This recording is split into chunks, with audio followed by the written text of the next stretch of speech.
3 to see every day on tennis.com. Steve Tigner breaking down 3 different matches.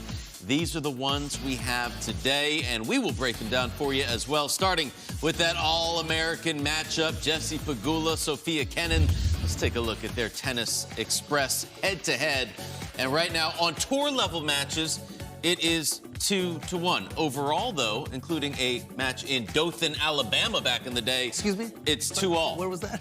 Dothan, Alabama. I count every win, Steve. When you are a professional. And so in that way, they are 2-all. But I think more importantly, it is when those wins for Kenin occurred. It was over 2 years ago. Certainly, Jessie Pegula is in a different place in her career, a different level of consistency and confidence. And I think that's going to come into play, although it's an interesting matchup because Kenin is one of those players that has the ability to open up the court, to create some angles. She can serve wide. She can flick the forehand and backhand. But she's got a tremendous backhand, and that can go toe-to-toe with Pegula. It's one of the reasons they have had some tight matchups between the two of them. All of their matches have gone 3 sets. I give Pegula the edge just because the form that she's been in, but this could be a tricky one. Pegula's, though, she's been impressive, the way she's handled pressure, the way she's handled playing other Americans, and, you know, it'd be interesting to see how she handles this as well. There are a lot of ingredients here that could have the great high-level Sofia Kenin show up, but we don't know. And I think some of the time she doesn't know either, and that's why we've seen such inconsistency in her results over the last 3 years or so. So she could come out, all of a sudden play this lights-out match because she can play right up on the baseline, rob you of time, use that fast court, and use that power. But having said that, that is a little bit of a gamble. Jess, I think she's playing career tennis coming in with the run that she's been on. This is her time. She looked great in that previous round. I'm looking for her to certainly come through. But, you know, with Sofia, you don't know who's going to show up. John, the 3 of us were discussing career resumes with these 2 before the show. Whose career resume are you taking between Sofia Kenin, Jessie Pegula?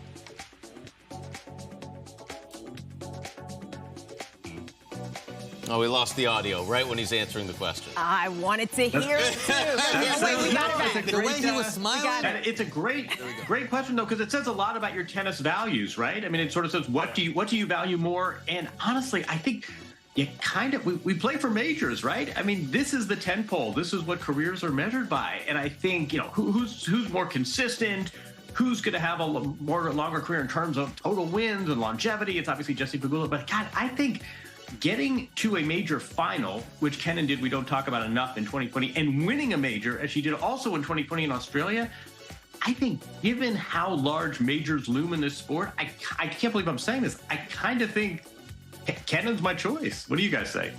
You know, I think you worked through the discussion beautifully, John. I think for me, at times, I think consistency as a player has been a bigger deal. And, you know, when you're in those spaces and you've reached heights and then you struggle, that is a bad feeling and it can be debilitating.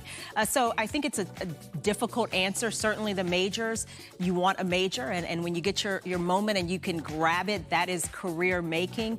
But it's not as easy, the choice on paper. I think we may have to defer at the moment because right now I think Jess has a better shot of winning a slam in her career than Sofia has of perhaps getting back to the level that she was at. So I guess if you pick it right now, it really is a toss-up. You could argue it either way, but if you look at it a little bit future, I think the answer is Jess. John's really the only one that answered that question, I feel like. I really Cheers to you, Worthington. You gonna call us out like that, Steve? You gonna just do that to us? You ask a question. We've had your back all hour and a half, right? We really have. Whoa. Definitely called me out yesterday. Called Natasha out the day before. Let's be real here. Still love you. Who's counting? Still love you. Naomi Osaka. Much different matchup, John, than she had in the first round. You take out, you know, Ostapenko, power versus power. Today, Karolina Muchova. How can she challenge Osaka? Can we just, this is a night match, maybe the most anticipated match of the day, and it's 2 players outside the top 50. One of them, a 4-time major champion, 2-time U.S. Open champion in Osaka. The other, Muchova, who apart from getting to the finals of Roland Garros, let's not forget, she's a semifinalist here last year, has had some injuries.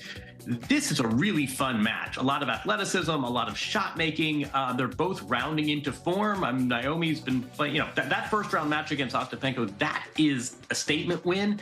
And Muchova looks back as well. She has the shot of the tournament. The internet is your friend. They're 1-1 career head-to-head. This is a really fun match. Not often, though, you get a Thursday night match against two players outside the top 50. That should tell you something. Yeah, it's just unfortunate that these two are meeting so early in the tournament when you consider the contrasting styles, the level of excellence that they have both achieved in their careers. I think if Osaka plays the way she did in that first round match against Ostapenko, the match is on her racket. I mean, she was just nearly perfect in all departments, but especially on serve, and that can make life tough for Muchova, but Muchova has that ability to change it up, to slice, to come in, to put a little more pressure on Osaka, and maybe even draw Osaka in on Muchova's terms. So I think she can create some havoc, but Osaka, she looked lights out in her first round match, and I think for me, I definitely have to give her just a little bit of the advantage. I've always been really high on Muchova stock. I love the way she plays. I think in today's game, both on the men's and women's side, you do see a lot of one-dimensional tennis. Karolina's one of those players who she can do just about everything out there. She doesn't have a howitzer where she can blow you off the court with one shot, but she can attack the net. She can bring you in with the drop shot. She can disrupt very much. I think if she plays ABC tennis tonight, it's going to be a very comfortable 3-3 win for Naomi Osaka, the way she's playing. But if she can get out there and disrupt and get Naomi moving forward, side to side, off balance, maybe going behind her into the open court and making a run, that is going to give her her best shot to create the win. She is fully capable of winning this match today, but Osaka in the driver's seat. Yeah, last three tournaments for Naomi Osaka, won her first match, lost her second. So looking for a little bit of consistency as well.